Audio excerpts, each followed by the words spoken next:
So when you have your large piece of black paper that you've gotten from Jerry's, you can turn around and cut that in half. So we're gonna make it smaller so it's easier for us to manipulate when we cut our 1" by 1" squares.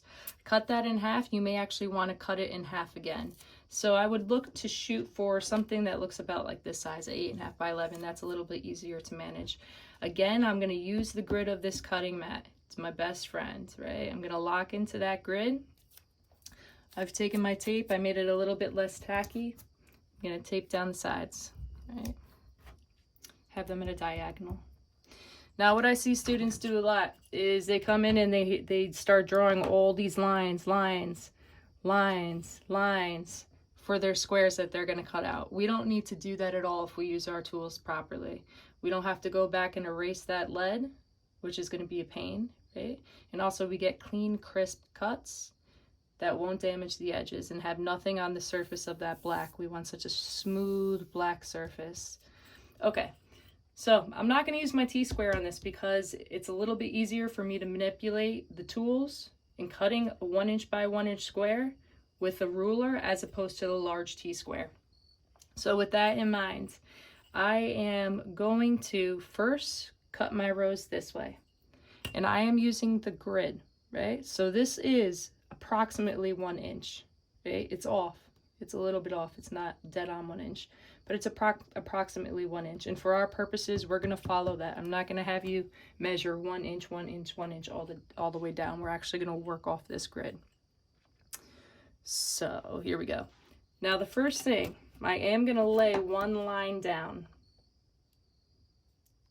And this is the line that I'm not going to cut past. I'm not cutting past through this line. It makes life a little bit easier. Okay. So this is my do not cut beyond this line. And what that means is I'm in alignment with the grid. Now I'm going to, this is a thicker stock paper, so I'm going to really want to make sure that I make contact and cut all the way through that paper. Otherwise, I'm going to go back and having to trace my cuts and see if I can get in there to slice them all the way through. So it's better if we get it right off the bat. So let's see if we can make that happen for ourselves. Okay. Nice. Now I did not cut beyond this line. That's important because if I cut all the way through, I'm going to have all this wiggle room and it's going to suck. So I'm going to go on to the next one. Here we go.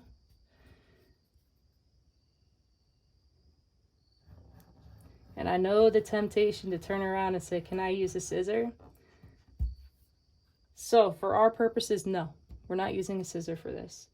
Part of your training in this class is the ability to use these skills and to develop your fine motor skills. That's going to be something you're going to need in any form of art that you're creating, especially when it comes down to design. So you are not touching a scissor for this. You're going to use your tools and your blade when you go to frame your work later down the line, right? Or when you're on other classes, production process especially.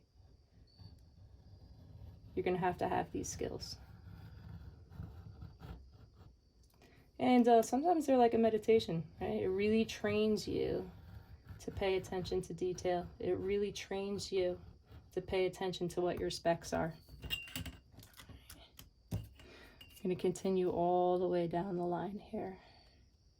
So if you figure, if your attention to detail isn't there, right, and you have a client who said, I need a pamphlet that is going to be 8.5 by 14, right, and you set up and you set your design for 8.5 by 11, guess what?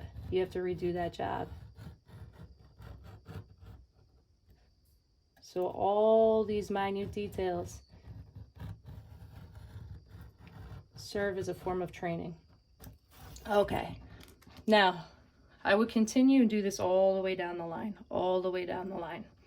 not cutting beyond here. For time's sake, I'm going to pretend that I did it down the line, right?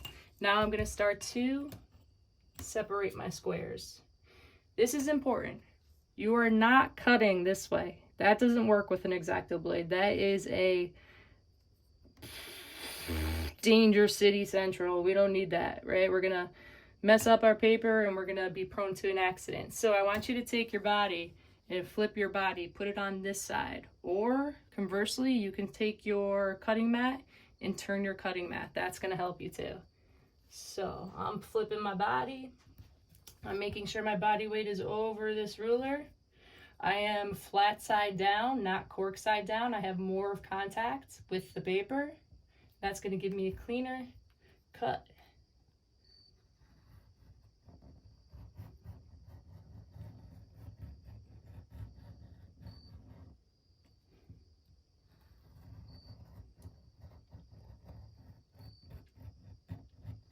Take your time going through this, right? So if you see, we have beautiful, beautiful, gorgeous, easy tearaway cut squares. Now, if you had all these cut, you'd have all those extra squares to go down. So make sure you cut your verticals all the way through. Once that's finished, come in and cut your horizontals all the way through. You are going to shoot for two about 8.5 by 11 sheets of squares. Then you're going to start to have the materials that you can play with when you begin to work on your project.